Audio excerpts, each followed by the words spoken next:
Man, every day there is some major, groundbreaking news story, it seems.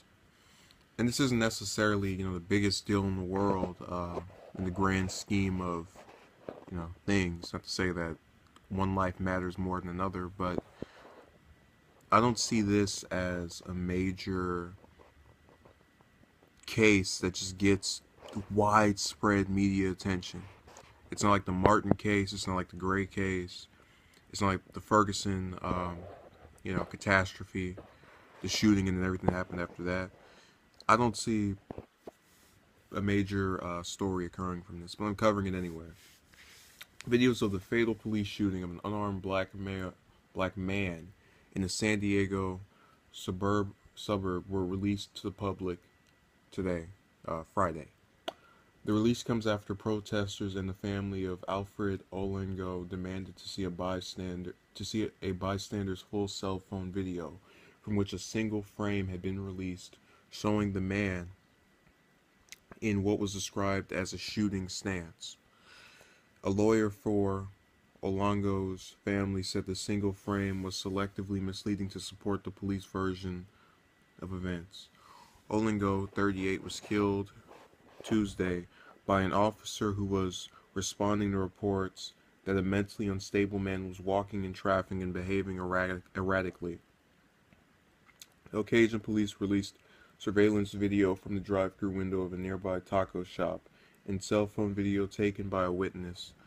El Cajon police aren't equipped with body cameras, and the police chief said police cars are equipped with dash cam video, but it didn't capture the shooting.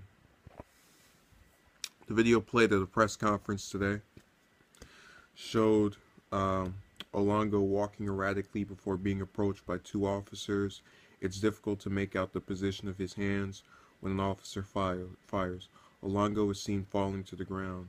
El Cajon Police Chief Jeff Davis said city leaders agreed to release the full video in the spirit of transparency and because of public safety concerns, saying protests had become increasingly violent over the last few days. We hope that any demonstrations will remain peaceful, Davis said. That was my intention of releasing this video, and we really emphasize our desire for peace and calm. Sorry. Whew. I think that's enough of that article, because I don't want that to be the entire video, where I give 1 minute of commentary and then 5 minutes of me reading something. So let's break this down. I saw the video earlier today, about an hour or two ago, 3 hours ago, 4 hours ago. It's almost 8 o'clock over here, 8 p.m.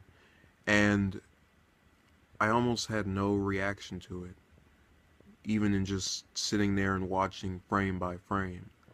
And, this video is not in the spirit of the Alton Sterling video or the Philando Castile videos. Because, I said videos even though there's only, I think, one, the Facebook video. They're not in the spirit of that because they don't show, well, like, first of all, this had no audio. Second, it was from a farther distance to where you really can't get a feel for necessarily, what's going on. I mean, to put an emphasis, with both Castile and Sterling, we heard their last words, essentially, and them going back and forth with officers, or, their interactions, essentially. With this, we're just seeing moving frames, and I don't really feel as if I have the same grasp of what happened as I do with the other shootings. And again, this is going off of the information that's been provided to me by CBS, by CNN, these different news organizations that I feel are credible and, don't, at least online anyway, try to distort anything in favor of either side. Now, I will admit my own bias. I've leaned towards officers for a while now, just because I refuse to believe the narrative that Black Lives Matter is spinned, where supposedly if you're African American and you just walk down the street, an officer's gonna come and blow your brains out. I don't buy it. And this video further demonstrates that the guy, from what we can tell, is having a standoff with the officers, and you can argue, oh, they didn't have to kill him, they didn't have, he pulled out a thing, but that didn't mean it was a gun. Okay, but when he's pulling something out of his pocket, how are they supposed to know what's in there? The fact is that there's a reason for hands up, don't shoot. If you have your hands up, I don't believe you'll get shot.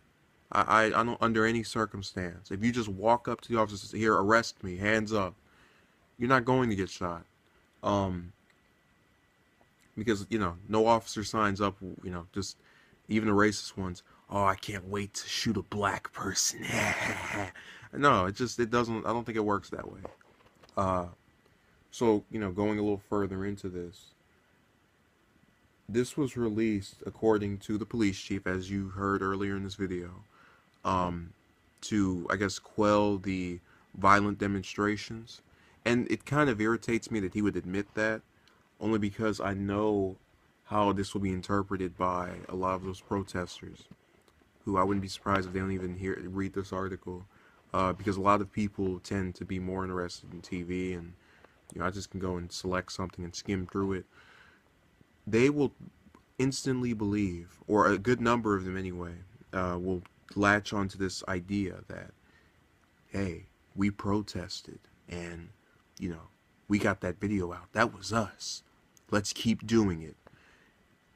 And it's so messed up to think that they get this upset, and I've brought this up multiple times, this upset over one black person being killed by police in a way that is not, cold-blooded murder, as some of them would claim, but are completely silent when we have these killings in Chicago and Baltimore.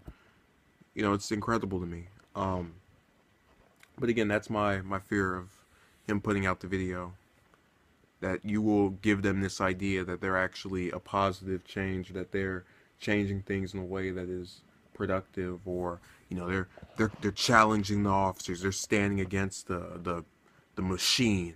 You guys aren't doing much of anything except endangering other people. Remember, he said violent protest. And that sends another bad message. That's going to tell the peaceful protesters, well, time to kick in somebody's door. We're not making enough progress as our violent counterparts. And I know somebody will say, oh, it's crazy. They wouldn't think that. Trust me, people are easily influenced when they think something they're doing is not measuring up to another person. I know that from being a person. Where else is there? There's something else on there I felt the need to... Oh, you had the ministers praying for healing, and that's a little further down. I'm kind of surprised by the length of this article. I mean, they really made it out to just be this detailed, story and recollection. But there's one more thing in here that I want to get to before we get out of this, of the video. Okay, 3 nights of angry and at times violent protests. Now, keep that in mind.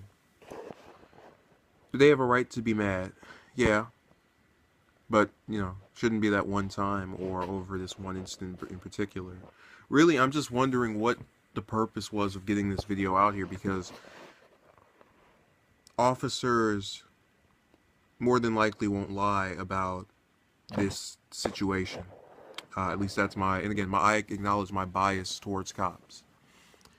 I guess they figured with the video they would be able to find something and prove, he really did get out of his car and just blow his brains out. No, it didn't work that way. So if I were the protesters, in particular the violent ones, I would think my efforts were futile, because you've not only given us more proof that this, oh my God, Olengo, I'll make sure I'm not butchering his last name, that, he was apparently going back and forth with officers, and you've already, we see it now. And I know they wanted it to be a way of, the cops just going up and just firing, and it's not that.